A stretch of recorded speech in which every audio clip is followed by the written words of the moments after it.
మర్కూక్ను బంగారు మండలంగా మారుస్తామన్నారు సీఎం కేసీఆర్. సిద్దిపేట జిల్లాలో కొత్తగా ఏర్పాటైన మండలాన్ని ఆయన ప్రారంభించారు. మండలాన్ని అన్ని విధాలా అభివృద్ధి చేస్తామన్న సీఎం 10 కోట్ల రూపాయలను మంజూరు చేస్తున్నట్లుగా ప్రకటించారు. అలాగే ఎర్రవల్లి, నర్సన్నపేటల అన్ని ఊళ్లను ఆదర్శంగా మారుస్తామన్నారు. కరెంటు సమస్య లేకుండా చర్యలు తీసుకుంటామని చెప్పారు. సిద్దిపేటతో తనకున్న అనుబంధాన్ని గుర్తు చేసుకున్నారు సీఎం.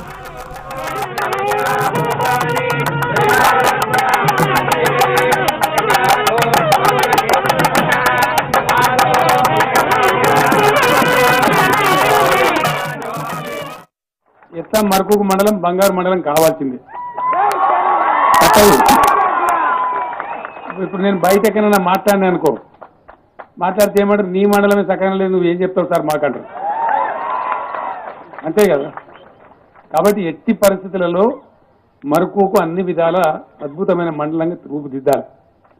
దిద్దడమే కాదు, మరకూకు గ్రామం ఏదైతే ఉందో ఇక్కడ కావాల్సిన అన్ని వసతులు ఈ ఊరికి, అన్ని రకాల హంగులు ప్రత్యేకంగా కావాల్సినటువంటి అవసరం ఉంటుంది. మర్కూకు మండల కేంద్రానికి ఈరోజే నేను ఒక 10 కోట్ల రూపాయలు మంజూరు చేస్తా ఉన్నాను. నా జిల్లా కలెక్టర్ వెంకట్రామరెడ్డి గారికి నా అభ్యర్థన, దీని గ్రామాన్ని మీరు అద్భుతమైనటువంటి అధికారి, ఎర్రవెల్లి నర్సనపేట చేయడంలో అహోరాత్రులు రాత్రింబవళ్ళు మీరు కష్టపడ్డరు.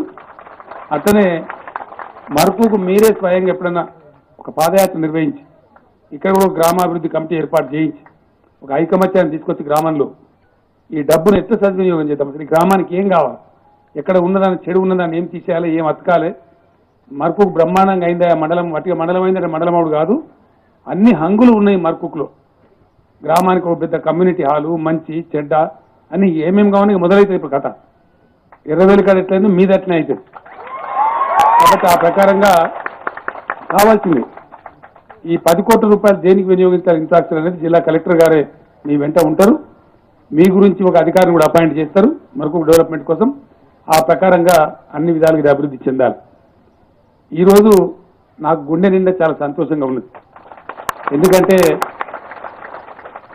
ఇదే సిద్దిపేట డివిజన్లో ఈ గడ్డ మీదనే పుట్టిన మీ బిడ్డను నేను. సిద్దిపేట ఆదరించి పెంచితే ఒకనాడు అవసరం ఏర్పడితే తెలంగాణ దుఃఖిస్తున్న సమయంలో ఇక్కడ నుంచి సిద్దిపేట వాళ్ళని ఆశీర్వదించి పంపించారు. సరే నువ్వు సిద్దిపేటకు చేయాల్సింది చేసినావు, తెలంగాణ బాధలో ఉంది, కమాన్ పొమ్మన్నారు. వాళ్ళ ఆశీర్వచనం తీసుకుని అన్నాడు పోయిన. 14 సంవత్సరాల సుదీర్ఘ పోరాటం, బతుకుతామో సస్తమో తెలియదు, అవమానాలు, దూషణలు, ఎన్నో బాధలు, అయినా మొండిగా తట్టుకొని కొట్లాడితే ఈరోజు తెలంగాణ వచ్చింది. తెలంగాణ వచ్చింది కాబట్టి తెలంగాణ రాకపోతే మన జన్మలో కూడా మరొక మండలమే కూడా చేయడు. ఈ జన్మలో కూడా చెప్పు మనం చూడకూడదు, వీడికి హాస్పిటల్ రాపో. ఇవి వచ్చిన ఎందుకు, తెలంగాణ రాష్ట్రం అయింది కాబట్టి, శక్తి మన చేతులు ఉంది కాబట్టి, శక్తి మన ప్రజల యొక్క శక్తి చేతులకు వచ్చింది కాబట్టి ఇలా తెలంగాణలో ప్రజలు ఏది కోరుతున్నారో అది జరుగుతూ ఉంది.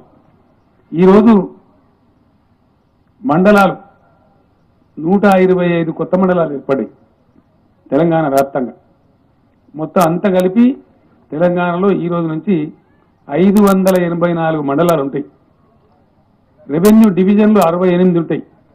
ఇంతకుముందు 43 ఉండే, ఇంకొక 25 చేరి 68 రెవెన్యూ డివిజన్స్ అవుతున్నాయి. 10 జిల్లాలు మాత్రమే ఉండే, 31 జిల్లాలు అయినాయి. ఇది ఏంది అంటే వాస్తవంగా దీన్ని పెట్టే కారణం ఏంటంటే తమాషా కోసం కాదు, ఏదో జిల్లాలు ఎక్కువ సంతోషపడడం కోసం కాదు. ఇవాళ ఏ కార్యక్రమం తీసుకున్నా దాని వెంబడే ప్రయోగాలు పుట్టుకొస్తా ఉన్నారు. స్కీములు చిట్ట చివరి రూపాయి, చిట్ట చివరి లబ్ధిదారు దాకా చేరాలి, అది ప్రభుత్వం యొక్క ఉద్దేశం. The last rupee shall reach the last beneficiary. ఆ ఉద్దేశంతో చేసుకుంటా ఉన్నాం, తమాషా కోసం చేస్తలేము.